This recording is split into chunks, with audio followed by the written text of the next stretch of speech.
Hello everyone, कैसे हैं आप लोग। तो आज हम डिस्कस करेंगे एक बहुत ही इम्पोर्टेंट टॉपिक रिगार्डिंग कार्बन नैनोफ्लोरेट्स।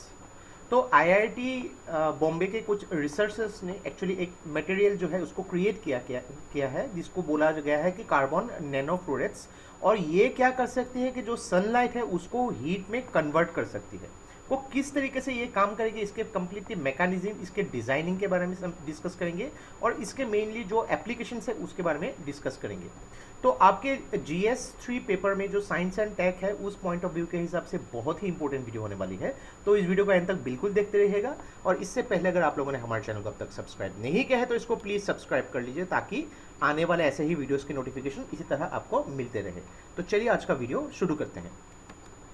तो रिसेंटली आईआईटी बॉम्बे के कुछ रिसर्चर्स ने एक बहुत ही यूनिक मटेरियल क्रिएट किया है इसको बोला गया है कि कार्बन नैनोफ्लोरेट्स।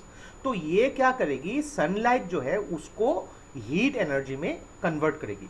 तो देखिए कैसे ये काम करती है कि एक ऐसा प्रोडक्ट या मटेरियल जो सनलाइट है उसको एब्जॉर्व करेगी और उसको हीट एनर्जी में कन्वर्ट करेगी। और ये हीट एनर्जी देखिए इसको अलग अलग कामों में हम लोग यूज़ कर सकते हैं। तो इसमें देखिए कुछ भी बाय प्रोडक्ट नहीं है, ऐसा नहीं है कि कार्बन एमिट हो रही है यहाँ पे। तो इससे क्या हो सकता है कि कार्बन डाइऑक्साइड पर्यावरण में कम से कम एमिट होगी और इसके यूजेस से जो है कार्बन फुटप्रिंट को जो है कम किया जा सकता है। तो बोला जा सकता है कि एक sustainable way of producing the heat energy. हम लोग ट्रेडिशनल वे में क्या करते हैं कि जो भी मैकेनिज्म से हम हीट को प्रोड्यूस करते हैं उसके लिए चाहे वो इलेक्ट्रिसिटी यूज़ हो या फिर बर्निंग से यूज़ हो, तो उसके वजह से क्या होती है कि बहुत ज़्यादा कार्बन डाइऑक्साइड एमिट होती है और ये कार्बन डाइऑक्साइड जाके बहुत ही हार्म करती है। तो कार्बन नैनोफ्लोरेट्स जो है ये क्या करेगी, मेनली हीट एनर्जी को, जो सनलाइट को हीट एनर्जी में कन्वर्ट करेगी without emitting the carbon dioxide. तो अगर बात करेंगे कार्बन नैनोफ्लोरेट्स क्या है, ऑलरेडी जैसे कि डिस्कस किया कि सनलाइट को हीट एनर्जी में ये कन्वर्ट करती है और इसकी एब्जॉर्प्शन एफिशिएंसी जो है लगभग 87% है। तो बहुत ही हाई एब्जॉर्प्शन एफिशिएंसी है और ये मल्टीपल टाइप ऑफ फ्रीक्वेंसीज जो है सनलाइट उसको एब्जॉर्व कर सकती है। जैसे कि हम लोग जानते हैं कि सनलाइट में इंफ्रारेड विजिबल लाइट और अल्ट्रावायलेट रेज होती है, अलग अलग फ्रीक्वेंसी रेंज होती है इसमें। उनमें से सिर्फ हम लोग विजिबल लाइट को ही देख पाते हैं, इंफ्रारेड या फिर अल्ट्रावायलेट को हम लोग देख नहीं सकते हैं। तो ये नैनोफ्लोरेट्स जो है तीनों ही टाइप के फ्रीक्वेंसी को एब्जॉर्व करेगी और उसको हीट एनर्जी में कन्वर्ट करेगी। तो लेकिन ट्रेडिशनल जो सोलर थर्मल मटेरियल्स है ये जनरली क्या करती है, विजिबल या फिर अल्ट्रावायलेट लाइट को ही जो एब्जॉर्व करती है, लेकिन नैनोफ्लोरेट्स इंफ्रारेड को भी एब्जॉर्व कर सकती है। तो देखिए यहाँ पे भले ही बहुत ही वाइड स्केल में इसकी यूज़ ना हो सके, लेकिन काफ़ी सारे इसके पोटेंशियल एप्लीकेशंस हैं, स्पेशली नैनो टेक्नोलॉजी के फील्ड में, मटेरियल साइंस के फील्ड में या फिर बायोमेडिकल इंजीनियरिंग, बहुत ही एक इम्पोर्टेंट सब्जेक्ट है रिसर्च का, उसमें इसका यूज़ हो सकती है। तो देखिए आप अगर नॉर्मली कार्बन नैनोफ्लोरेट्स देखेंगे तो ये एक कोट होता है जिसको आप खाली आंखों से देखेंगे तो आपको ब्लैक कलर का एक पेन जैसा दिखाई देगा। लेकिन इसी को अगर आप लोग माइक्रोस्कोपिक लेवल में देखेंगे, यानी कि जैसे कि आप लोग जानते हैं कि 1 nanometre is equal to 10⁻⁻⁹ metre, यानी कि माइक्रोस्कोपिक लेवल में जब आप देखेंगे तो ये आप देख सकते हैं इसका जो स्केल बोला गया है लगभग 200 नैनोमीटर। ये कुछ आपको इस तरीके से दिखाई देगा, फ्लावर, मारीगोल्ड फ्लावर जैसा दिखाई देगा। अगर माइक्रोस्कोप में जूम करके आप देखेंगे तो इस तरीके से आप दिखाई देगा आपको। लेकिन अगर नॉर्मली आप देखेंगे तो ब्लैक कलर का पेंट ही दिखाई देगा आपको। तो थोड़ा सा एक इमेज के लिए, ताकि आपको एहसास हो सके ये दिखने में कैसी होती है। तो इसकी डिजाइनिंग कैसे होती है कि एक special form of silicon dust, यानी कि मान लीजिए कि सिंपल भाषा में जो सैंड होता है जिसको बोला जाता है डेंड्रिटिक फाइब्रस नैनोसिलिका, यानी कि DFNS। तो उसको पहले क्या किया जाता है कि फर्नेस में उसको गर्म किया जाता है, यानी कि सैंड जैसा जो मटेरियल है उसको गर्म किया जाता है और उसमें एसिटिलीन गैस जो है डाला जाता है और उसको फिर से डिपॉजिट करके उसको ब्लैक किया जाता है, यानी कि एसिटिलीन गैस डालने के बाद ये सैंड जैसा जो पार्टिकल है ये ब्लैक हो जाएगी। तो ये ब्लैक जो पाउडर है उसको कलेक्ट किया जाएगा और उसको स्ट्रॉन्ग केमिकल्स के साथ ट्रीट किया जाता है, जो क्या करती है DFNS जो है उसको हटा देती है और उसमें कार्बन पार्टिकल्स रह जाती है। और यही जो है स्फेरिकल कार्बन जो बीड्स, जैसे कि आप लोगों ने ऑलरेडी इमेज में देखा, ये कोन शेप का होता है अगर ध्यान से देखा जाए, और उसमें कार्बन नैनोफ्लोरेट्स काम करती है। ये कोन कैसे काम करती है उसको भी हम डिस्कस करेंगे।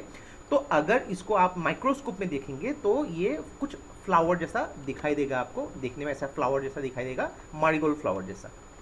तो इस तरीके से इसको प्रोड्यूस किया जाता है। और इसके मैकेनिज्म में अगर देखेंगे, ये कोन जैसा होता है, इसमें सनलाइट जब आएगा, ये सनलाइट बाहर नहीं निकल सकती है, इसी में एब्जॉर्ब हो जाएगा। जैसे कि हम लोग जानते हैं कि कोई भी चीज़ अगर ब्लैक कलर का होता है तो ज़्यादा से ज़्यादा वो एब्जॉर्ब कर सकती है, और अगर व्हाइट कलर का होता है ये ज़्यादा से ज़्यादा जो है रिफ्लेक्ट कर सकते हैं। तो इसमें जैसे कि सनलाइट लगभग 87% एब्जॉर्ब होती है, ये ब्लैक कलर का दिखाई देता है, और ये एब्जॉर्ब करके उसी सनलाइट को जब यहाँ से हीट एनर्जी में कन्वर्ट करेगी, और इस हीट एनर्जी को हम लोग अलग अलग कामों में यूज कर सकते हैं। तो कार्बन कोन जो है, एक आइडिया आप लगा सकते हैं, दिखने में कुछ इस प्रकार का होगा। तो इतना मेहनत मशक्कत करने के बाद डेफिनेटली इसकी एप्लीकेशंस बहुत इंपॉर्टेंट है। तो किस तरीके से काम कर सकते हैं ये कि हीटिंग वाटर एफिशिएंटली, यानी कि आपने अगर एक स्क्वायर मीटर का एक कार्बन नैनोफ्लोरेट्स का कोट लगा दिया, 1 स्क्वायर मीटर मतलब आप मान लीजिए कि आपका जो स्टडी टेबल है उससे भी छोटा ही होगा यहाँ पे। ये क्या करेगी, 1 घंटे में 5 लीटर का पानी जो है उसको वेपोराइज कर सकती है, यानी कि कॉमर्शियल सोलर स्टील से परफॉर्मेंस से भी ये अच्छा परफॉर्म है। देन अगर बात करेंगे इको फ्रेंडली हीटिंग, जैसे कि हम लोगों ने ऑलरेडी डिस्कस किया कि हम लोग को हीट एनर्जी प्राप्त करने के लिए, यहाँ पे अचीव करने के लिए हम लोग को अलग अलग प्रोसेसेस यूज़ करना पड़ता है। हम लोग को कोल जलाना पड़ता है, इलेक्ट्रिसिटी का यूज़ करना पड़ता है, वो इलेक्ट्रिसिटी जो है फॉसिल फ्यूल जला के यूज़ होता है। तो यहाँ पे क्या होता है कि हीट एनर्जी को ही हम लोग को अचीव करने के लिए अलग अलग सोर्सेज से यूज़ करना पड़ता है, जिसके वजह से पर्यावरण में बहुत ज़्यादा कार्बन डाइऑक्साइड की एमिशन होती है। तो इस प्रोसेस से हम लोग फ्री ऑफ कॉस्ट यहाँ पे जो है सनलाइट को ही यूज़ करके हीट में जो है कन्वर्ट कर सकते हैं, और ये एनवायरमेंटली फ्रेंडली मैनर में होगा, यानी कि कार्बन डाइऑक्साइड एमिट नहीं होगा, जिसके वजह से कार्बन फुटप्रिंट काफ़ी हद तक कम किया जा सकता है। तीसरा बात है कि यहाँ पे स्टेबिलिटी और लॉन्जिविटी, यानी कि इसकी जो लाइफ टाइम है 8 साल का, यानी कि मान लीजिए कि अगर आपने अपने घर के छतों में भी इसका कोटिंग लगवा दिया तो ये 8 सालों तक जो है आपको सर्विस देती रहेगी फ्री ऑफ कॉस्ट। 8 साल के बाद डेफिनेटली आपको यहाँ पे फिर से दोबारा कोटिंग लगवाना होगा अगर आप इसको यूज़ करना चाहते हैं। लेकिन यहाँ पे देखिए मेन इसका परफॉर्मेंस क्या है कि सनलाइट जो है अलग अलग फ्रीक्वेंसी में एक ऐसा ही एक कोट में गिरेगी जो हीट एनर्जी प्रोड्यूस करेगी, और इसको अलग अलग कामों में, बॉयलर में हो गई, इंडस्ट्री में हो गई, या फिर लार्ज स्केल में भी उसको यूज़ किया जा सकता है। तो देखिए ऐसे टॉपिक बहुत ही इंपॉर्टेंट है, आपको किसी भी एंगल में, चाहे वो प्री में हो या फिर मेंस में हो, आपको पूछा जा सकता है। नॉट अगर डायरेक्टली आपको नहीं भी पूछा गया तो नैनो टेक्नोलॉजी में भी उसका यूज़ को आप मेंशन कर सकते हैं। तो ये था हम लोग का complete analysis regarding the carbon nanoflorets जो सनलाइट को हीट में कन्वर्ट कर सकती है। तो आशा करते हैं वीडियो से आपको बहुत कुछ चीज़ें सीखने को मिला होगा, और ये वीडियो अगर आप लोग को अच्छा लगे इसको प्लीज़ लाइक कीजिए, सब्सक्राइब कीजिए, इसको शेयर कर दीजिए। तो आज के लिए बस इतना ही, देखते रहिए Study IQ, take care, thank you and जय हिंद।